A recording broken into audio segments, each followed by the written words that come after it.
गंगा और मंदिर में समय की पाबंदी होती है, समय से बटोदार सुनते हैं और बंद हो जाते हैं। लेकिन हमारे तुलसीदास जी की रचित महाकाव्य रामचरितमानस में ऐसा कुछ भी नहीं है। 24 आवर्स 24 घंटे जब भी मन में इच्छा हो रामचरितमानस रूपी सरोवर में डुबकी लगाओ और वापस हो जाओ। तुलसीदास जी का जीवन हिंदी साहित्य में सूर्य के समान प्रकाशमान है। इनकी किरणों ने केवल हिंदू समाज ही नहीं बल्कि संपूर्ण विश्व को प्रकाशित किया है।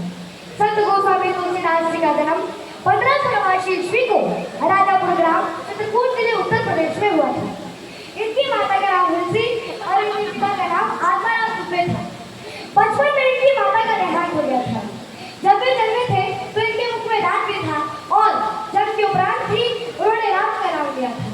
इसलिए बचपन में लोग इन्हें रामवाला करके पुकारा करते थे। इनकी माता के देहांत के बाद सुनिया नाम की दासी ने इनका लालन पालन किया था।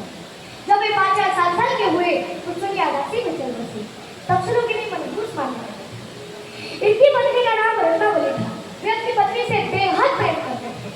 लाज न आई आपको दौड़े आए और साथ दिखते कैसे प्रेम को कहाँ के हो गए ना असि चल में देवम तमो ऐसी प्रीत तैसे जो प्रिया में होत कबरी।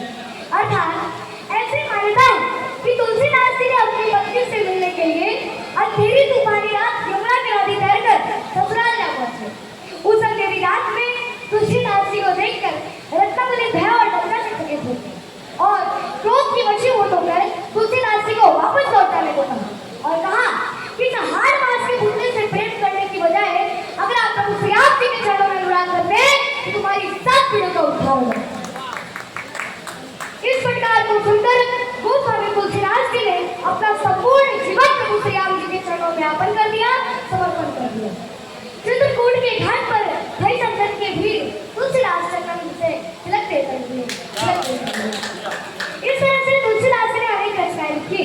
रामचरितमानस, रामलाल लक्ष्मण, बरवाई रामायण, पार्वती मंगल, जानकी मंगल, रामाज्ञाप्रश, कृष्णा गीतावली, गीतावली, दोहावली, कवितावली, मानस गीतावली, साहित्य रत्न, वैराग्य समिति और बड़े पढ़ने। इस 14 रचनाओं के अलावा 4 और रचनाएं भी काफी प्रसिद्ध हैं। हनुमान चालीसा, हनुमान अष्टक, हनुमान बहु और तुलसी सत्ताएं भी शामिल हैं। जब इन्होंने रामचरितमानस की रचना की थी तो सभी पंडितों ने ऋषभ सिंह के रामचरितमानस का बहिष्कार किया और कुछ पंडितों ने उन्हें अनेक प्रकार की कठोर यातनाएं भी दी थी और इतना ही नहीं इन्हें प्रताड़ित भी किया गया था। सभी पंडितों ने उन्हें वृंदावन के मंदिरों में ले जाकर कृष्ण भक्ति करने को विरोध करने लगे। कहाँ कहो छवि आपकी भरे बने हो नाथ तुलसी पुस्तक तम नवे जब धनुष बांधे हाथ तो धनुष बांधे हाथ। अर्थात उन्होंने रोते हुए कहा कि हे नाथ, आज जो मैं आपकी छवि को देख रहा हूँ वो बड़े ही सुंदर और रमणीय है। आपकी सुंदरता का वर्णन नहीं किया जा सकता, परंतु हे प्रभु, मेरा मस्तक आपके समक्ष तभी झुकेगा जब आपके हाथ में धनुष और बाण होगा, अर्थात जब आप प्रयास के रूप में समक्ष खड़े हो। फिर क्या था? प्रभु ने उनकी पुकार सुन ली और तुलसीदास जी के समक्ष राग रूप में प्रकट हो गए और इस कौतूहल लीला को देखकर सभी पाखंडी पंडित के नेत्र शर्म के मारे झुक गए। किंतु मुरली, किंतु चंद्रिका, किंतु गोपियन के साथ अपने जन के कार्य में कृष्ण है रघुनाथ, कृष्ण है रघुनाथ। फिर रामचरितमानस को सभी साधु संतों और पंडितों के द्वारा मान्यता दी गई। इनकी रचनाओं की मुगल शासक अकबर और जहांगीर ने भी प्रशंसा की थी। रामचरितमानस का कथानक रामायण से ही लिया गया है। रामचरितमानस लोक ग्रंथ है और इसे उत्तर भारत में बड़े भक्तिभाव से पढ़ा जाता है। इसके बाद विराट पत्रिका उनका एक महत्वपूर्ण काव्य है जिस पर प्रभु श्री राम ने स्वयं ही हस्ताक्षर किए थे। पूरे सर्वश्रेष्ठ लोकप्रिय काव्यों में रामचरितमानस का 40वां स्थान है। 1680 ईस्वी में इनकी मृत्यु हो गई थी। कुल आयु इनकी 126 साल है। तो अब प्रश्न है कि हनुमान चालीसा का पाठ क्यों किया जाता है?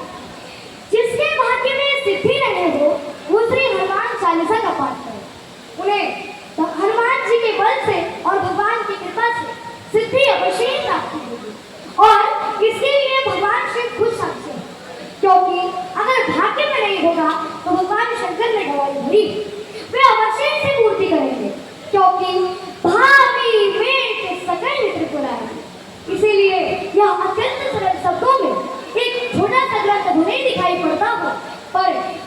महिमा तो महान।